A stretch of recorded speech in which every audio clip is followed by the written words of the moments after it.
Eu tenho aqui em casa uns 7 ou 10 livros diferentes sobre um dos assuntos pelo qual as pessoas mais se interessam e buscam hoje em dia. Mas eu não vejo ninguém testemunhar que o tenha resolvido ou se curado dele. É sobre esse hábito de adiar, de deixar as tarefas para depois. É sobre a procrastinação. Eu mesmo já escrevi um livro sobre produtividade há mais ou menos uns 5 anos, em que eu coloco no banco dos réus o vício de empurrar os compromissos e os deveres para depois, para amanhã. E eu até o condenei sumariamente. Mas a realidade, a verdade nua e crua sobre essa tal de procrastinação, vai muito além do que nós lemos nesses tantos livros, vai muito além do que comunicam aqueles banners bonitos, fantásticos nas mídias sociais, e também vai muito além do que pregam os coaches, que querem nos ver fazer as coisas que eles não fazem a menor ideia de como são na prática, porque nunca tiveram nenhum pinto para dar água. A realidade da procrastinação é dura. Ela também é profunda e é dolorosa. Ela é responsável por quase tudo aquilo que nós podíamos ter realizado, mas ficou para sei lá quando. E acabou até se perdendo no tempo, se perdendo na nossa vida, na nossa jornada, na nossa carreira. Aquela imagem de sucesso com que você sonhou um dia, que você até planejou e não aconteceu. Pois é, essa imagem deve-se muito ao recurso pernicioso de deixar para depois, deixar para amanhã ou para a semana que vem. Datas que, na verdade, nunca chegam. É como aquele aviso que se lia em pequenas mercearias antigas, dizendo: fiado só amanhã. A procrastinação é irracional, mas procrastinar é humano. Eu não digo isso como uma desculpa, tipo aquela que a raposa deu quando não conseguiu apanhar as uvas da parreira e ela saiu dizendo por aí que as uvas estavam verdes. Eu fui consultar a ciência e descobri uma porção de coisas bem atuais que eu confesso, eu desconhecia.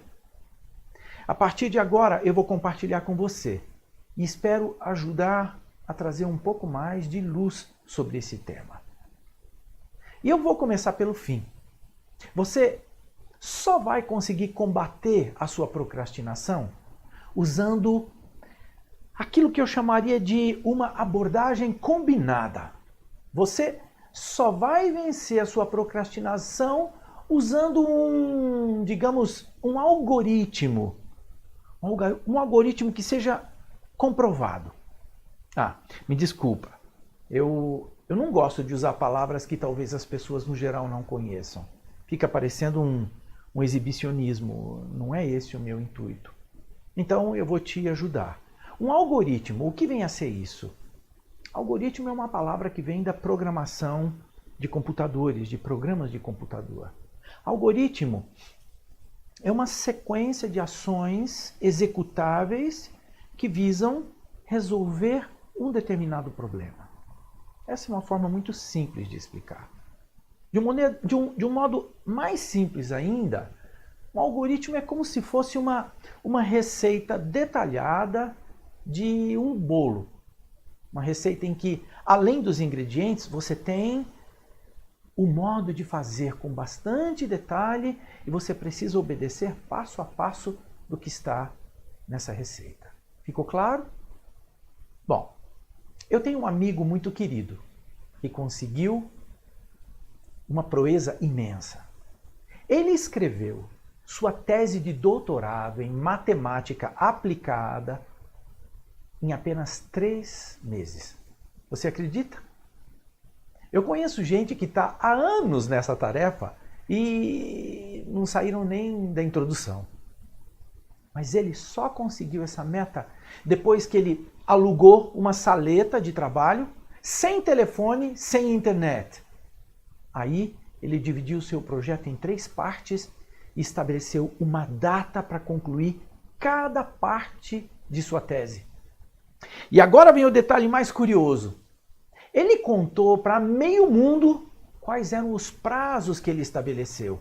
E até chegou ao absurdo de imprimir essas datas no verso de um cartão de visita que ele mandou fazer numa gráfica. E distribuiu para as pessoas para quem ele tinha necessidade de manter a melhor imagem profissional possível.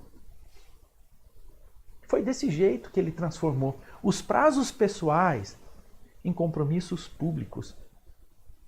Caso ele não cumprisse, ele ficaria mal aos olhos de gente importante para sua carreira, para sua projeção social. E mais um detalhe. Na hora do almoço e à noite, ele fazia uma boa pausa para recarregar suas baterias. O que é que ele fazia? Ele lia revista de hobby, ele lia sobre assuntos aleatórios, ouvia música, fazia tudo para dormir bem e relaxava todo o tempo que seu corpo exigisse durante o período de trabalho. Olha isso.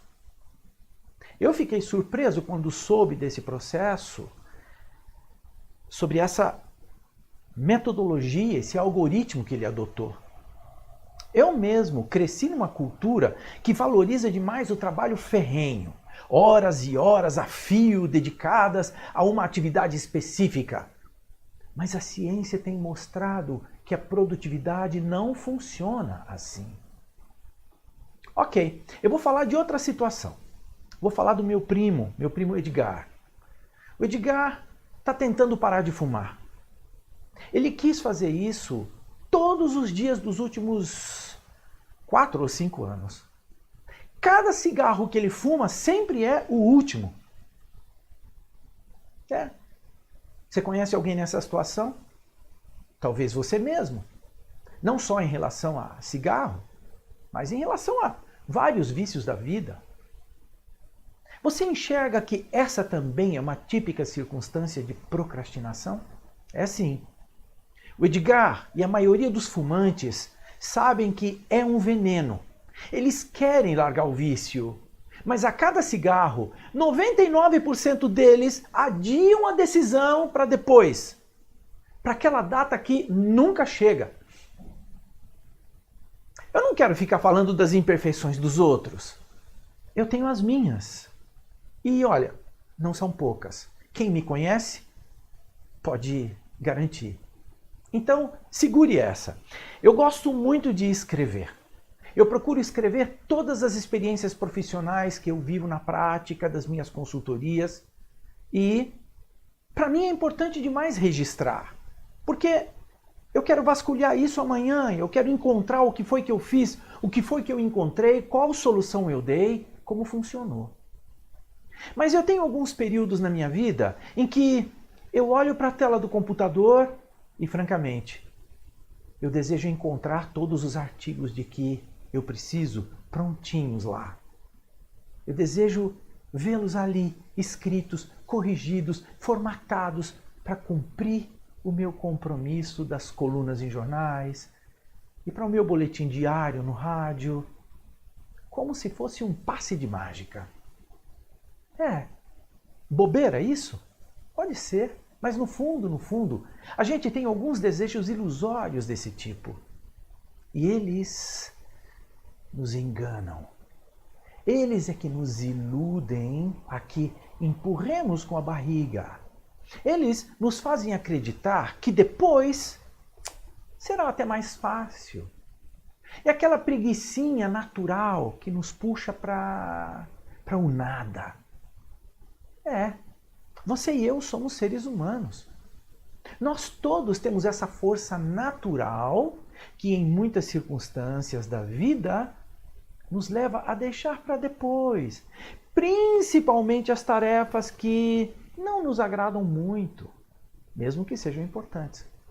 Para muita gente, isso significa ir à academia de ginástica, trocar o seguro do carro por outro mais barato, escrever cartões de agradecimento à mão e mandar pelo correio, ou algo em que eu já pensei, mas eu sempre deixo para depois. Tirar a contabilidade do atual escritório e levar para outro. Eu deixo para depois. É importante? Sim. Mas é um tanto quanto penoso, então... Às vésperas que nós estamos da mudança de calendário, nem mesmo as resoluções de ano novo nos ajudam a sermos mais efetivos ou ágeis. Pois é, procrastinar, adiar, é algo imbecil, é tolo. Porque nenhum projeto se conclui sozinho. Nós sabemos que adiar quase nunca é benéfico. Então, por que é que nós continuamos a varrer algumas atividades para debaixo do tapete? Quer a resposta? Aqui vai. É por causa do intervalo de tempo que existe entre semear e colher. É isso que nos derruba. Esse tempo entre a semeadura e a colheita é visto por nós como sendo uma eternidade. Fazer a ponte entre esses dois extremos requer de cada um de nós um alto grau de energia mental. Não sou eu que estou dizendo. Isso é científico. Foi demonstrado por um grande psicólogo chamado Roy Baumeister. O Dr. Baumeister realizou um experimento curiosíssimo. Ele botou alunos em frente a um forno onde estava sendo assado um tabuleiro de cookies de chocolate. O cheiro era incrível, maravilhoso. Tomava conta de toda a sala. O professor, então, deixou uma tigela de rabanetes ao lado do forno e avisou a esses alunos que eles poderiam comer todos os rabanetes que eles quisessem, mas não os cookies.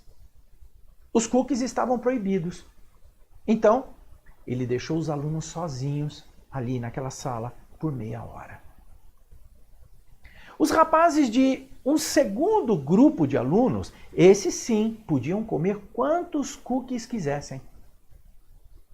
Entendeu? Ok. Na sequência do experimento, os dois grupos tiveram de resolver um problema complicado de física.